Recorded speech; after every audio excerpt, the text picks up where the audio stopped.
episode 464 of the TV Dudes, recorded December 6, 2023, and June 17th, 1987. 1987.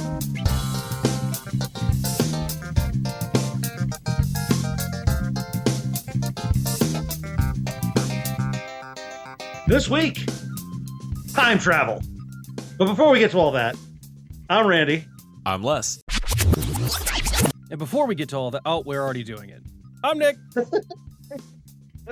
So, yes, we have something very exciting. Well, we think we have something very exciting for you this week. We've been working on some technology here at TV Dudes headquarters, and we really you can stream almost everything right now, but we have harnessed nostalgia power in a way that I think people are going to really enjoy if this works. Out of all of the TV gimmicks we decided to put our invest our resources into, it was fucking Quantum Leap, no Severance. Come on. Yeah, I am willingly No. ready to like just to condemn a different like work version of myself. Let's go. No, we determined that doing the Severance research was too depressing even for 2023. Oh man, I mean, plus there was all of the shows that we got Randy to watch that he only remembers in that one room in his house. Right. Oh, and don't forget that. Yeah, I watched every episode of One Piece the anime, but it wasn't me. Yeah, and then we lost. Then we lost the record. That guy is gone. That guy's gone. Yeah, I saw for nothing. all of Magic Swords, but only in one corner of my backyard. That's One Piece Randy. That's Gum Randy. Gum Randy's gone. Yeah. Also, there was the one ill-advised week we were doing RoboCop. That's how we lost Kyle. I am a little bit worried about the Quantum Leap technology. I have heard that you can like lose a person off in the time stream. It's called quantum leprosy. Yeah. That can't be what it's called. Yes, quantum leprosy. Quantum leprosy. It'll be fine. I'm sure it'll be fine. We've been putting a lot of our Patreon money into this quantum leap technology, and I think we've nailed it. But before we do that, of course, as always, we're going to do our From the Modern Times TV Diaries. The Diaries of the Television Dudes. Brought to you by only the finest cocaine wine.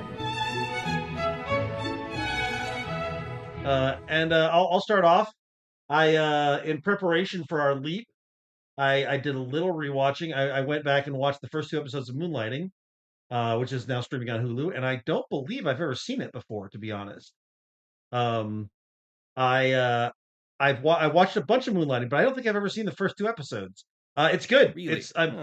It is interesting to watch and realize that David Addison and really Bruce Willis is kind of a misogynistic prick.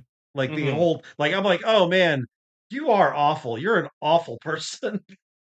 He is doing his best to it's weird to see Bruce Willis attempt to be likable, and most of the time pulling it off. He's very charming, despite the fact that I'm like, you're actively wrong here. Like you're a dick. Like everything coming out of your mouth, it sounds charming if I just make it nonsense syllables, but if I really think about the words, it's not good. Yeah, you're a bad person. Yeah. Also, he sings a lot. He does sing a lot. He does sing a lot. Yeah, it's the return of Bruno, man.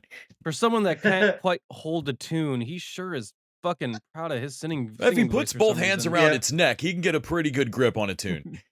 Yeah, and he can. He'll play a harmonica whether you want him to or not. I think that's always the rule with harmonica. Yeah. I watched the fourth episode of Monarch, which I don't know if y'all are caught up. I felt like it was a little slower this week. It didn't have it was only one timeline. Yeah. Well, it's technically two timelines, but it was not the two timelines we're used to. Yeah. Right. No, it was the flashback to the art student meeting the techie girl, and I'm like, man, I don't give a shit care about this. Yeah. I don't care about any of this. The texture it gives for his character is something going forward with his dad. I'm like, sure. Okay, that's something. The techie, like, I am fully on Les's team now of like, she needs to get on board with the adventure or fucking leave the show. Or fuck off. Yeah. Because she's fucking bumming me out. Yeah, they picked the wrong character to give the hypothermia to.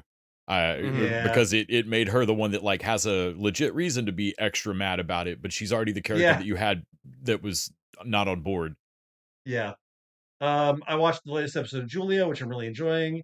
My friend Morgan came over. We rewatched the first half of Hawkeye because it's Christmas time, and it's great. And I rewatched Kiss Kiss Bang Bang because it's Christmas time. And I watched the second Doctor Who special, the Doctor Who and the Wild Blue Yonder. Did y'all get to catch that one? I only got to watch the start of it. I haven't gotten to finish that one out. But yeah, I plan to watch all of those. It is a solid, basically horror outing. Doctor Who can do horror, and they did it pretty well. I thought it was a good episode. Caught up on last week tonight. Rewatched Avengers Endgame. Rewatched Guardians of the Galaxy 3 with my son, which he really enjoyed. And then randomly watched Beverly Hills Cop. I don't know what put it in my radar. For some reason I decided to rewatch Beverly Hills Cop, and it's always great. I really enjoyed it. I read a piece today about how it was originally going to be a straight up action movie starring Mickey Rourke, and then it was going to be an action movie starring Sly Stallone. And it's just like that movie dodged so many bullets to be the movie it was. Wow. Yeah, just it was going to be just a regular action movie about a cop from East LA going to Beverly Hills, and it just a straight. And Billy Rosewood was going to get killed halfway through to motivate the hero. I'm like, man, that's a very different movie and not a better one. Yeah. No, I'm glad they didn't do that. I mean, the 80s did that a bunch. There's got to be several knockoffs that Don Simpson managed to get made that were just like that.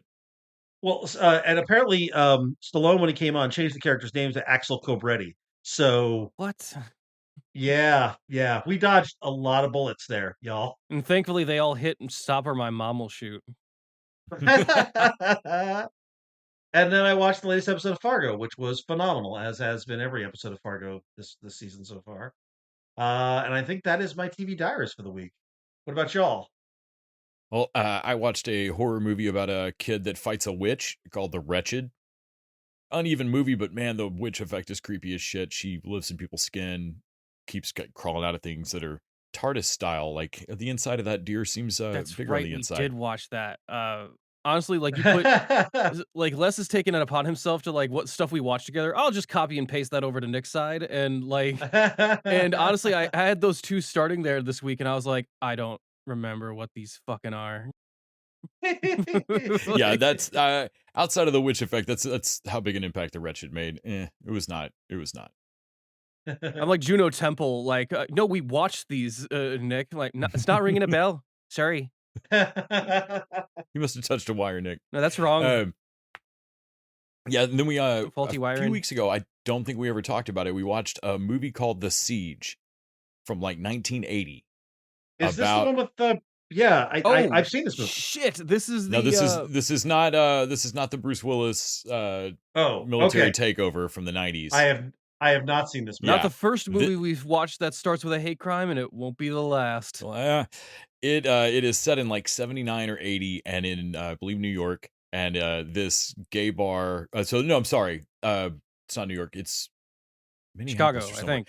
It's based on a town that was having a real police strike that year. And weirdly, this movie is apparently the only footage of some of the protests about the police strike.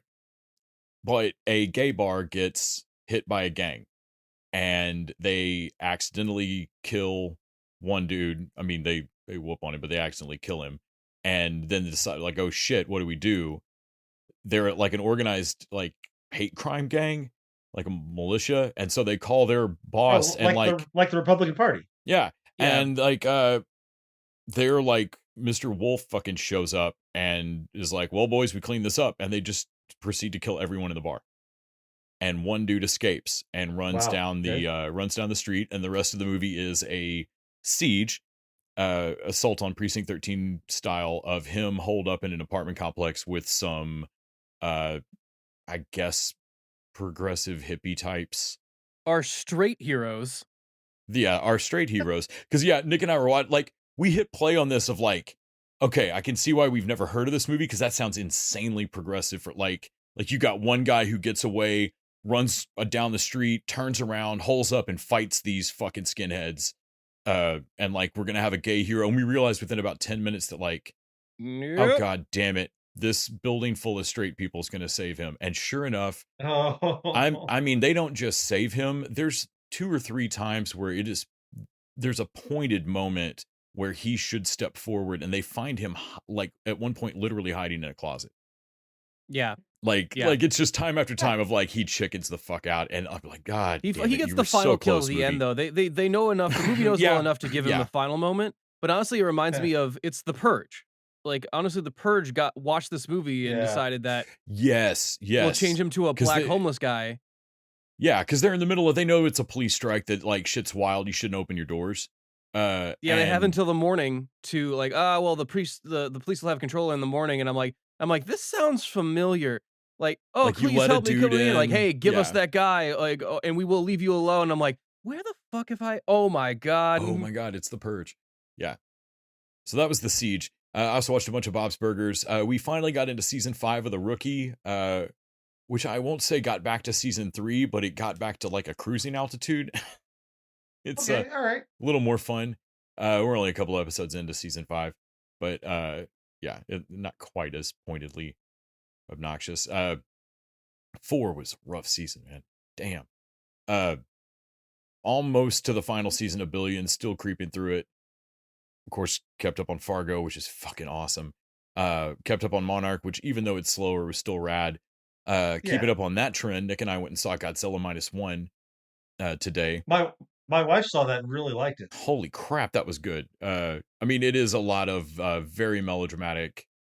It feels like a old Godzilla movie to me. Like it looks somehow from the opening frame, like it looks like a movie from the 50s, 60s a little bit. That's because I don't think Toho has changed their fucking logo in 50 years. Or lenses or anything. Like, it's wild. But, oh, man, damn, the Godzilla stuff's cool. Like, I really, yeah. I fell for the sappy parts, and the monster was fucking awesome. Nice. Yeah, I saw people like were admiring it for being like, oh, just straightforward non-woke cinema. Like, it was good to watch a movie that's not about anything. I'm like, you think the Godzilla movie set in 1946 in post-war Japan, but that's being attacked by a radiated monster, is not about anything. Where the lead hero is a kamikaze pilot who chickened out and is living in shame from this. Like you think that movie had nothing to say, dude? The movie, well, you see, there were no women in lead roles, and therefore it is not a woke movie. Oh man, it was really good. That's true. All the things were too. Maybe that's the only requirement there, right? Except for Godzilla, who might be a woman. Who might be. He's definitely a bitch in this movie for sure. He's a little bit catty. Honestly, with the Godzilla having the eyes CG now without being a puppet, his eyes can follow people in this and like, and yet they look just as crazy. Like, he doesn't blink, so it's just as insane. Like there's just this head cruising up above the water, and like every once in a while, the eye is in the center of like most of the screen, and you're like, dude, he looks nuts. It's not just that he's a big monster. He looks fucking mad at you and insane. The way the breath fires, all of it, really satisfying movie. And then we also watched Silent Night, the latest John Woo movie. How was that? The trailer left me cold. Yeah, that's what I was afraid of. Man, not good. Les was real mad when he left that theater. When was the last good John Woo movie? I don't know. Face Off? I mean, yeah, maybe Face Off, and that's not good so much as fun. I mean, I watched one. I can't remember the name off the top of my head, but he made one just Chinese movie, not American. Yeah, to say, does he have any U.S. studio movies that are genuinely good? Yeah, I don't think so. I don't think any of his U.S. Also, movies, there is a slow motion burn in this. There's a slow motion burn in all of them. Like, I do like Broken Arrow. I do like Face Off, but they're not good movies. They're just fun movies. Yeah. Yeah. This, because he gets shot in the throat, they run this gimmick through the entire thing of no real dialogue.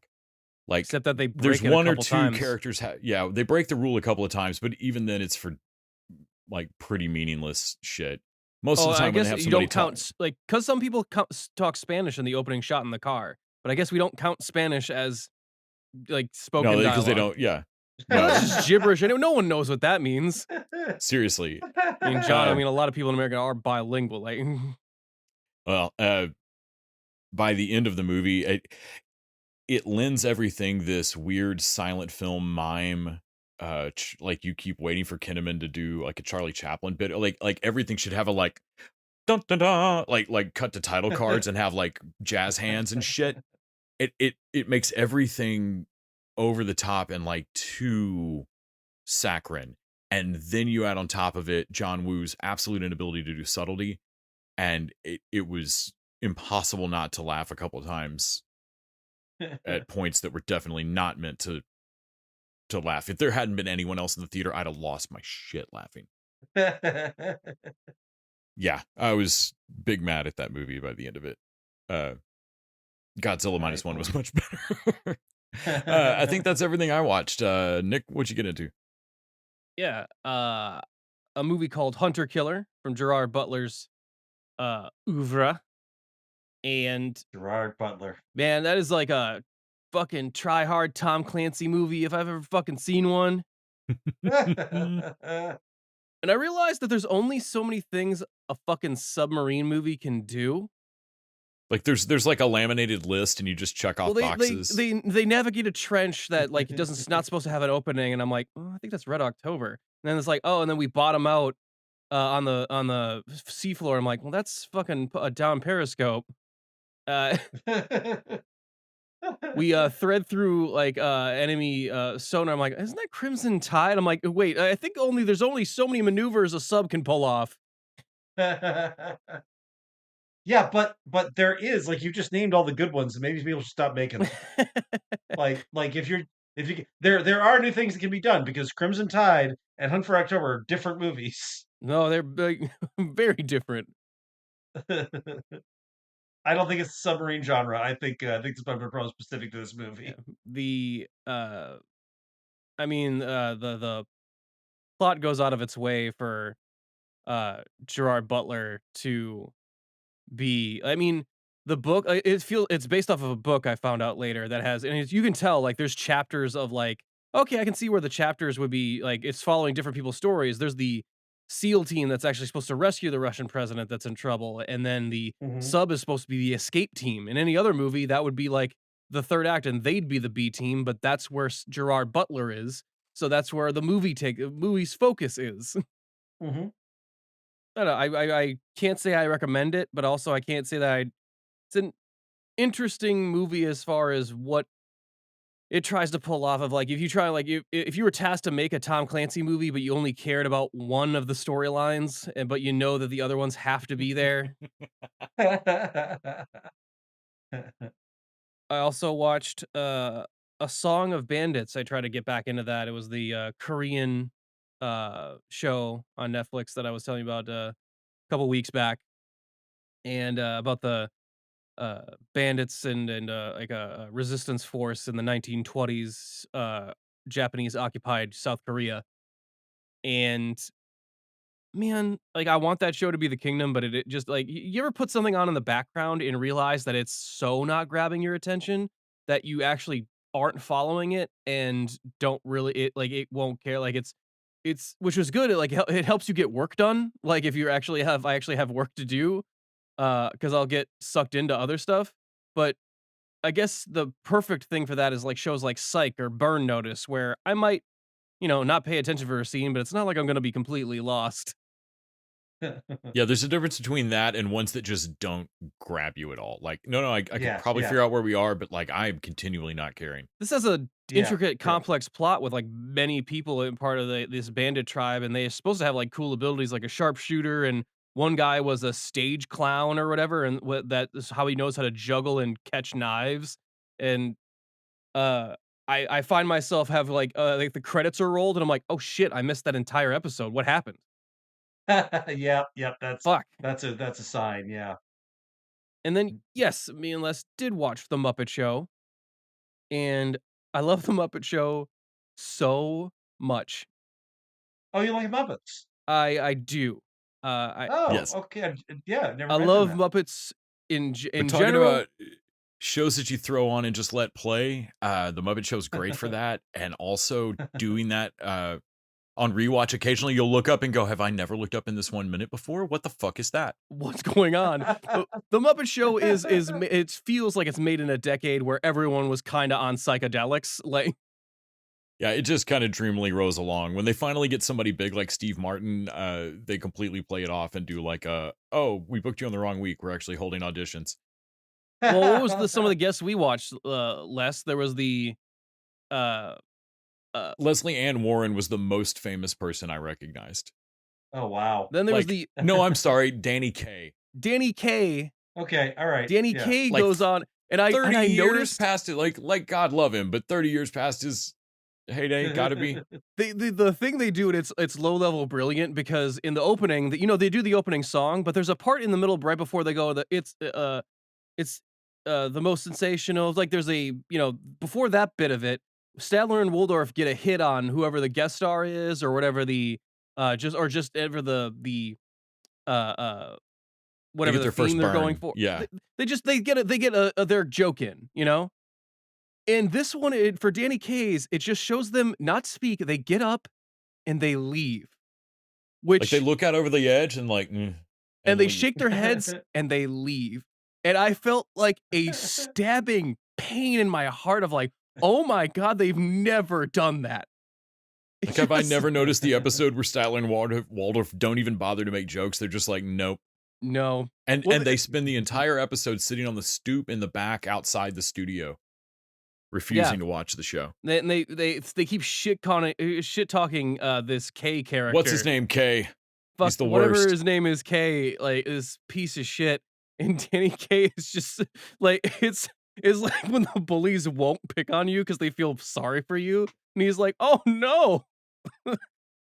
Yeah. And I'm like, what is the pitch for your agent when you're like, oh, you get to be on the Muppet Show, oh, that's great. And I'm like, oh yeah, we have a Statler and Waldorf bit for you. Ah, okay, are they gonna make fun of me? Maybe heckle me a little bit, and we have a little back and forth? No, they're actually so disappointed in you being the guest star that they're gonna be outside in the cold, shivering, rather than see you perform. Seems dark and that's hurtful. The whole bit. What is the joke here? Oh, there's no joke. And ends up the joke being that they're talking about Manny Kaye, the fucking he plays tuned clams. Tuned clams, no, I'm Danny Kaye. Oh, we love him. So we love you. Do we miss your show? Dang. Damn it. And I also love the idea that it never occurred to Statler and Waldorf that the Muppet Show would get a guest they'd want. Yeah, that makes sense.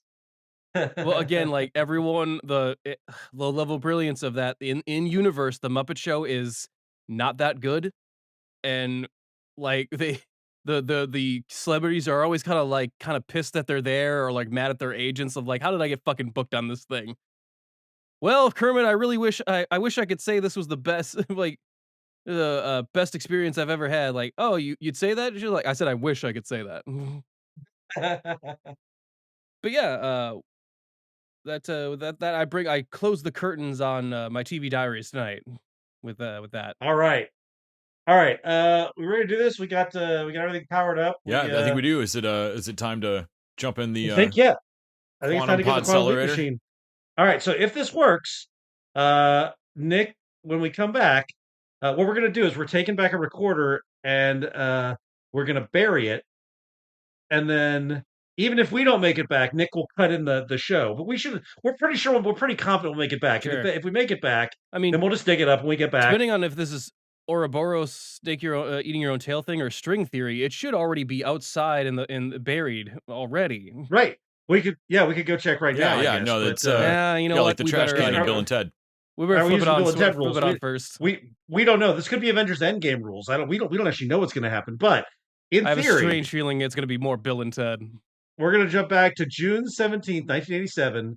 We're going to go see Predator in the theater, and then we're going to watch some TV that's in reruns.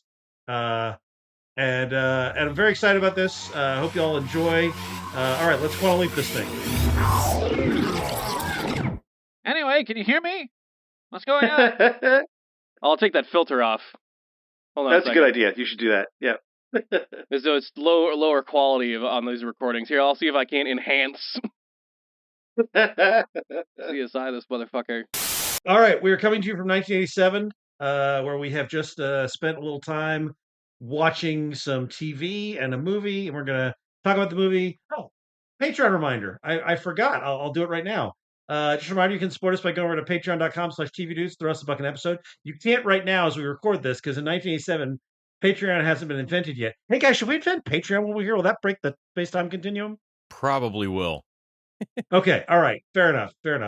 The guy we're stealing this recording equipment from has no idea what we're talking about. I mean, like, I don't know that Patreon as a company's worth anything right now, but it would definitely be worth nothing until the internet's invented. Yeah, that's true. Well, I guess our plan to like just invest in Apple is probably what we'll go with. In exchange, we get to keep our streaming services, pay for hosting costs, and you get bonus content each week. This week, we're talking about the new release in June of 1987, Predator, from John McTiernan, starring a young man named Arnold Schwarzenegger. It says An here, A-list class, including top-tier star Jesse Ventura. Yes.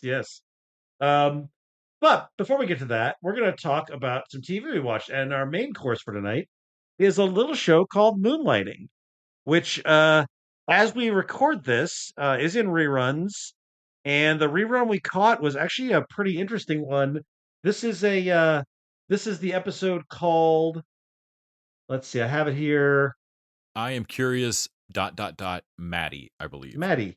It is season 3, episode 14. Originally aired March 31st, 1987, and this is a big cliffhanger episode. So it opens with a sort of goofy bit about how the show did a cliffhanger episode and vanished. So they're previously on. They're showing you all the stuff that happened previously on, and then they're indicating that the America's been in crisis because Moonlighting did not air for like 3 weeks. Yeah, it's and like a whole like news of the week, folks. Yeah, our boys are dying overseas because Moonlighting didn't air. While citizens all across the world settled into easy chairs, hoping to see another new episode of Moonlighting, news broke of one star's pregnancy and the other's unfortunate luck on the icy slopes of Idaho. Here, for the first time, exclusive footage of that tragic accident. Meanwhile, anxious ABC executives dealt with the news in their own way. Which was hilarious. So yeah, this is Mark Harmon playing an astronaut who's the serious love interest for Maddie and has just proposed to her, while David Addison, played by Bruce Willis, is starting to finally realize that he actually likes Maddie and whether or not he's going to actually commit to her or not. And that's sort of the big driving plot of this one. The interesting thing about this episode, there's no episode of the week. Like, there is no mystery. There's no detective story. It is all melodrama stuff. Nick and I realized God, there 10 minutes in of like, there's not going to be a B plot, is there? Fuck. There's no case. In fact, it is. I hope you enjoy the one conflict of Maddie wants Bruce Willis to say something in regards to putting his, hat in the ring for this relationship and actually commit to something. But Bruce Willis just cannot. Because that's chemically DNA cannot. Yeah. But it takes a lot for Mark Harmon to come off as a bigger asshole than David. Man, they totally killmongered Mark Harmon by the end of this. They totally killmongered him because he was the guy. He's serious. He asks her to marry him. He's cool with her going out in the middle of the night with David. Like, there's all kinds of stuff. And then they have him like go up at David's apartment and stalk him. And I'm like, oh, okay, you had to make him an asshole here. That was real weird. Well, and I think Bruce Willis still might throw the first punch, but Mark Harmon wipes the floor with him. And then when Maddie steps out of the elevator, he's bleeding and wailing. I can't tell if mic quality is different in the 80s or if actors are more obstinate, because I swear to God, Mark Harmon is just like, anyway, I would like to talk to you about the relationship with Maddie you have. And I was like, speak up. It is wild to me, by the way, that Mark Harmon, his like movie career was like summer school. Right. And then he went on to headline NCIS. And Bruce Willis went on to become Bruce Willis. Yeah. Because Mark Harmon's great in this. He can go toe to toe with David. Like, he's a great character. They just kind of wrote him shitty in this episode. Yeah. They did him dirty. I guess I haven't seen any of Mark Harmon's character. I feel like his character is super boring in this, and like dropping in on just this one is wild. I've seen season 1 and part of season 2, but I don't then like to jump into 5. I was like, I mean, I know Herb. I don't even think I've barely seen Herb on. I don't know if I've seen Herb on any episodes I've actually seen, other than jumping ahead. Yeah. But But Agnes DePesto remains my favorite thing on the show. Absolutely. Agnes DePesto's great, and Curtis. Herb Viola. Yeah, the two of them, their scene was delightful. Like I'm way more invested in their relationship than I am David and Maddie, because I know that Bruce Willis and Sybil Shepherd hate each other, and I also know it ruined the show. Well, Agnes. That's the. Yeah, go ahead. Like, I really do love what was his name, Booger, fucking like leaning up Armstrong. on the desk to try and lean in for the kiss there. Like, it's just yep. Oh darn, if I wasn't so short. So my first experience here in the 80s, I would like to say I hate it here. Everybody's just smoking cigarettes on stage. Everything smells awful. Everyone's outfits are so loud I actually have to noise reduce them on the recordings. So much hair. And as far as your plots for your episodes, like, so I guess just kind of like one thing can be the central conflict and not even a back and forth on, well, now Maddie needs to give up something. Nope. No, it's Bruce Willis and being obstinate. And how what I don't like about it is that how the show portrays it is that, I think the show wants me to go that like, Bruce Willis never had to say anything. Maddie's being the obstinate one because it goes without saying. Yeah, because it plays real different. Agni or whatever her name is takes Maddie out to the bar to try and pump her up of like, oh well, maybe you should talk to him. And like, what the. No, she laid it out in the first scene they had together in the episode. She laid out what she wanted, and it was not an unreasonable request. She wanted David to like, hey, say you like me, do it, just fucking say it, put some skin in the game, and like, and hang your ass out there just the slightest bit, and let's do it, and we'll do it. So what I think is interesting is having watched episode 1 and 2 of Moonlighting, is that Agnes, and I know they've been through 4 seasons at this point, but Agnes was working for David Addison at the detective agency, and so she adores him. Right. And Maddie, the first time she met Maddie came in and fired all of them and shut down the agency. So I understand where they become friends, but she's still very much on Addison's side. Like, Maddie is the person who was going to take all their jobs away. Sure. And David saved them. And so I totally understand where she's coming from. But at the same time, it is a little weird, from her, especially in a vacuum like this. It's like, man, Maddie is the one who's in the right here. And also, Mark Harmon's character is in the right. Yeah. Until he goes crazy. Well, until he starts to like stalk Bruce Willis. I'm like, I don't know what we're doing here. Yeah. Felt like you gave up a lot of your high position, like on in this argument. You gave up the high ground on this argument for no reason. Yeah, I missed all the screwball stuff. This was very much a like more serious Moonlighting episode. Yeah, and for the most part, I thought it didn't. All the screwball stuff is the 5 minutes, the long preview for this episode. Yes, that was great. That was great, and then it dropped so heavy. Yeah, but having just watched, I like the first or second episode in season 2, back in the future, on Hulu, which I guess is now Disney Plus. I'm missing the like watching them barely give a shit screwball their way through solving a case. Yeah. Like it's like watching them just quip their way through because like the criminals aren't any smarter than any particular cop show, so they're just kind of breezing their way through it. Well, at least then you have a forward it feels like you're getting somewhere. They investigate one clue, that leads them to another location, that leads them to another guy. Yeah. Like, it's a long 40-something minutes of just watching David not say it. To be fucking like obstinate, like just refusing to budge on. I'm like, this is not interesting. And wrecking his whole office in a rage, like it is not a good look for David. Like he almost says something in the parking lot, but all he keeps saying is, "I need to talk to you about something." I'm like, dude, say it here. Say it. Just fucking say it. Quit saying I need to talk to you about something and just like fucking I want to grab him and take him forward in time and show him a bunch of seasons of Arrowverse and be like, see, secrets suck. Secrets are not good. So I think this illustrates though the fun of this experiment is that we were just stuck watching whatever episode they put on. It just happened to be this one. Yeah, that also is not great. I realized like when you were saying like watching Moonlight, I'm like, wait, I have to like catch it at 7 o'clock in the rerun hour. Like, what if I miss it? And the next episode next week will almost certainly not be season 3, episode 15. It'll be like a random episode. Right. Also, that ad for lawn darts didn't age well. Now when you least expect it and you get the munchies, you could be walking on the moon.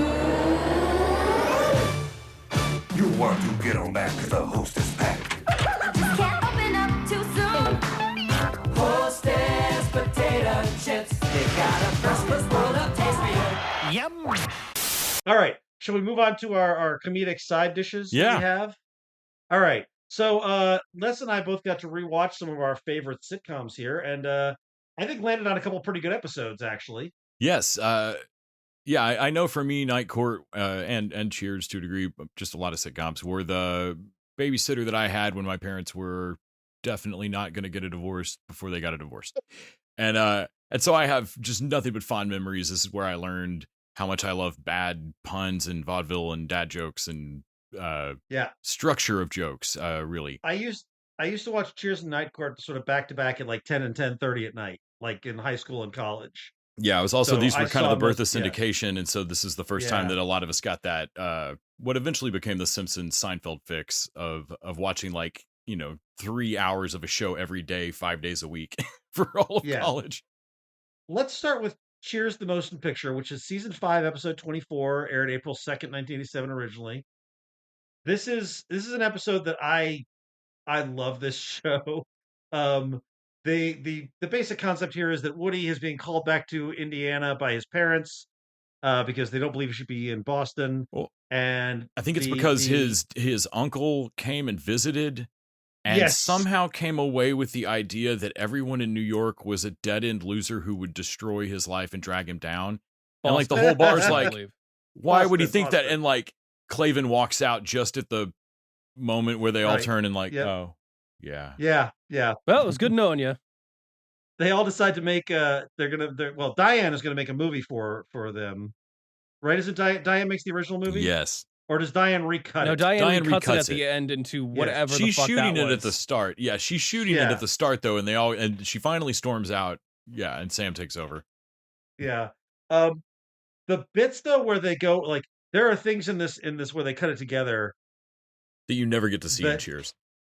Frasier's office where the guy goes plunging by, and they're like, "Wait, roll that back. What did we just see? That is so dark for network television." Carla's kids running around at her house and setting his Woody's shoes on fire. Mm-hmm. That he's still standing there basting his shoes while smiling is like the most Woody thing. Yeah. Mm-hmm. It's a great showcase for all the characters. In such a small amount of time, it's like a 22-minute episode, and it lands with a solid joke at the end. I think this is Cheers at its best. I think. Nick, what did you think of this? Pass. I don't want to make you guys angry. Did you not like this? If this is Cheers at its best, I'd hate to see it at its worst. Oh man, this episode sucked. You're crazy. Well, okay, so again, in the 80s, I guess one gimmick can be your entire episode. Oh, they're awkwardly making a movie and they're all kind of uncomfortable on camera. That's the fucking gag. Honestly, the background jokes are the best thing about it. Anything they say is fucking dead in the water. The dialogue is like, I don't know what the fuck. Also, the stakes of the episode are like, well, I mean, my mom and dad might make me move back at home, even though I'm a fucking 30-year-old man. But he's from Indiana. Sure. In 1987, if you're a 30-year-old man from Indiana, you still might have to go home. But even the conflict at the end of like, oh, you made us look like dicks, and I'm like, did you? You all looked like awkward weirdos. Like, not really like dicks. I don't know what you were trying to accomplish until Diane puts her cut together, which is honestly terrifying. Diane's cut is insane. I would take my kid. I would make sure my child came back home like, no, that's the wrong crowd. I don't want to meet that person that cut that trailer. Also, Diane, her and Sam, like, I realize that they're engaged at this point, but I don't think that'll last. I don't feel any chemistry between those guys. funny story. No, No. like Ron Howard narrator voice, like it does not. It did not. Yeah, I just I guess it hits me in a different way as far as the pacing of the jokes and what is considered a joke. Like Rhea Perlman says that what they're doing is stupid like 3 times. Mhm. And then Ted Danson repeats it like Yeah. that's the gag, like, she's right, it is stupid. Wait for applause. Like, that's not even a punchline, guys. You're just repeating shit now. I don't. Man, Yeah, not a fan. Sorry. wow, that's crazy. Don't worry, And Les now will we have get to his leave you- turn. I'm about to kick Night Court in the dick. Oh yeah, no, I know you didn't enjoy Night Court. So funny story. I never watched as much Night Court. Les, I think you have a bigger fondness for Night Court than I do. Yes. I like it, but if Cheers is sticky, Night Court is like Oh twice man, as Night Holy Court's twice the shtick. shit. Yeah, Cheers has like ongoing plots more Yeah, than yeah. just like a 2-episode thing. Yeah. Yeah. No. But Night Court just Night nearly Court- shuffles cast. at the same time, I got some definite laughs out of this episode. Which this episode that we watched was episode called A Day in the Life, season 4, episode 15, from February 1987, and it is a story in which it's a good concept. It's a good sitcom episode. They do it have 2 to- or 3 they have- times where they set some kind of reason why either handed down from on high or Right. not, where they've got to clear through a fuckload of cases. Yeah, they got to clear 200 cases, in Which their just night, and then- it's just an excuse to do bit, like to just do bits.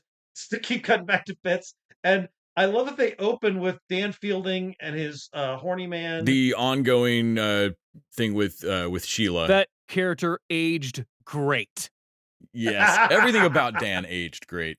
Oh yeah, that was Or I should honestly say that was will the- age great. That's right. We're still in the 80s. He's fine now. He's good. He's fine. He's fine right now. See, right now, And it's fine. right in this moment where we are in the Quantum Leap universe, he's fine. yeah. But the two competing gods cracked me up, and the Brandon Tartikoff thing. That I was like, great. man, that they how actually did I got know- the head of like how did I know who this guy was? Because I wasn't. I mean, I must have been like 15 when this aired, and yet I know that name, and I'm like, they managed to make some kid know who this guy was, and the Cosby joke also going to age great. Oh yeah. Yeah, if there's one guy Yikes. that he kowtows to, it's Cosby. Cosby. But I thought it was funny they actually got him to come in. and do the Honestly, bit. his bit with NBC of like, let's go home and watch. What did he say? Misfits of Science. Misfits of Science. That's already been canceled. I knew that. I knew that. I knew that. I'm sure. Yeah. I'm ahead of NBC. Of course, I knew that. Like, him coming to bail out a Nielsen family cracked me Like- up. That was a Yeah. a funny throwback. we don't yeah. cancel so much shit every day that I don't know what's going, like what's gone and what's not. And I'm What's for happening in sure my know own what's happening. network? Yeah. Yeah. The guy speaking really slowly was so sticky, and yet it worked for me. I honestly, he's like the opposite of Micro Machines guy. I don't know where they found that dude who could like not rush himself. It's difficult. I mean, Yeah. like it's hard to fucking do that for an entire bit. Yep, but also, and he does yeah. it. But yeah, it's I mean, same as every 80s sitcom. The entire premise is nuts, and it's especially with Night Court, it's just shtick. Yep. The whole Well, thing. honestly, I wanted that bit to end with the judge going like, "Okay, bluff called, dismissed case. I don't care. He killed 37 children. I don't care, man. Like, we got a fucking thing to get into." Is That- he that going is to the- say like- all their names in a row? Then I'm out. Like you know that it's you know that it's a comedy, because at no point does anyone say, "Hey, why don't we prioritize like the really serious cases?" That's the first thing Nick was like, "Cool, Yeah. dismiss them all. You're Night Court. It's all loitering." Yeah. I was like, "This is Night Court.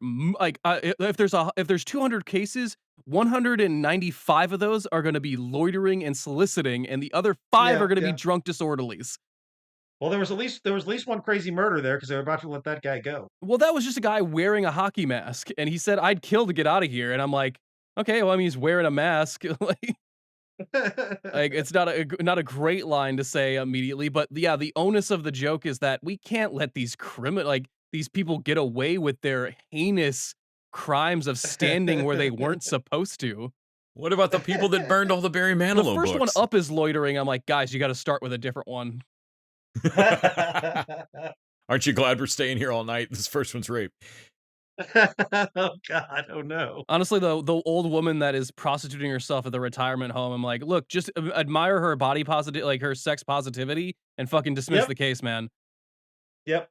I needed it to be about either about a record and just make the guys douchebags of like, no, this is the record of how many cases we can clear, or make it to the that it's like they will lose their jobs if they don't clear these like the messages come down from on high.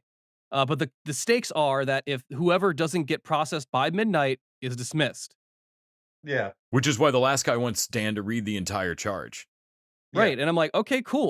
Order them from violent offenders first, and then like whenever you get through, and then let the last 20 like the stakes are nothing. And yeah, well, no, because it's all there for shtick. There are no stakes. We got 26 minutes left, and we just hit the loitering line. Everybody from here ends free. And honestly, and I suppose we should say Jeff in the booth. Thank you for getting our commission. Like in the future, Jeff, this is not going to play that great. I know we're in 80s fucking Chicago or whatever for Night Court, but the whole crackdown on crime thing does not go the way you want it. Giuliani? Oh, that's a whole different conversation. You know what? We should not tell Jeff about this stuff. So Nick, between Night Court and Cheers, which one would you watch more of? That's a good question. Night Court has worse acting. Like at least everyone on Cheers is a pretty professional actor. People on Night Court miss a line and are stiff. Then the magician guy full on fumbles his line. Oh yeah. Rhea Perlman doesn't get a lot to do in that episode other than say things are stupid, but she's delivering that line pretty naturally. Yeah. And I mean, she's married to Dan Aykroyd. I mean, Danny DeVito at the time. So yeah.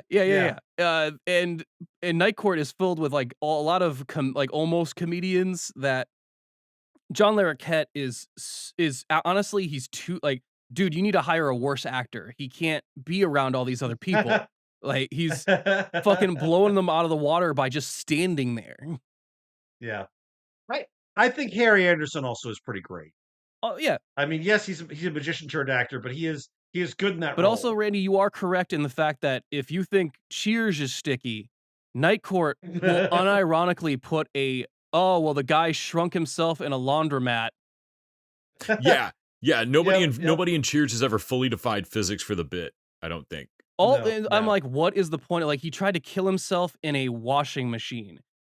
What kind of weird? And I'm like, oh, to get to this punchline? Well, how do you plead, Nick? Oh my God. Yes. As the two guys say. Oh, man. Yeah, I was watching this and realizing, like, this is why I love really bad structured, like, Norm Macdonald or bad dad jokes, bad long puns. Honestly, I'll give it full groans. I'm gonna give it to Cheers just because I think the concept of that episode is what I didn't like. The Cheers the movie was kind of well, but then again, Night Court the pulling 200 cases is the concept I didn't like. I don't know. I feel like I picked the worst possible episodes to be introduced to these two shows on. Well, not introduced. It's not like I haven't seen bits and pieces of. No, it's about like throwing a dart. I don't think you were gonna. I don't think you were gonna like the structure of 80s sitcom on these types. Yeah. That said, I do think Cheers is a really strong pilot, and I think that you might like it better had you seen the pilot and introduced all these characters. I have more nostalgia for Night Court, but Cheers has stronger through line, like storylines and acting for sure. Yeah. Well, yeah. All right. Let's get this thing buried and sent back to Nick of the Future. Oh wait, we still have to talk movie. No, that's Patreon. That's our. Oh, that's our Patreon. Okay. So, you're right. So we do need to talk about that, but that'll be Nick can cut that together. You're right. We do need to record it. Mm-hmm. So from your point of view in the future, this is the end of the Great. show. We already time traveled once in the episode, and now we're cutting to the future again. So yes, we're gonna have to record our Predator talk right. Yeah, we're not jumping back and forth, guys. So we're just gonna fake it out. Just it's like when bands don't leave the stage for the encore.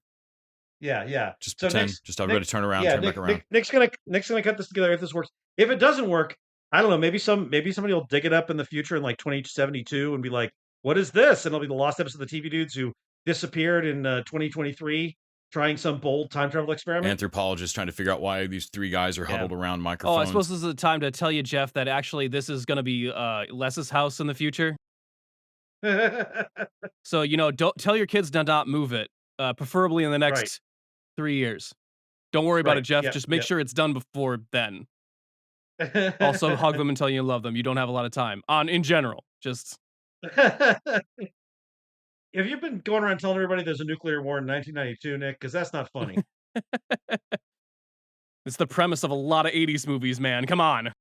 They are. What I found is that people are ready to believe it in this particular decade. It is true. It is true.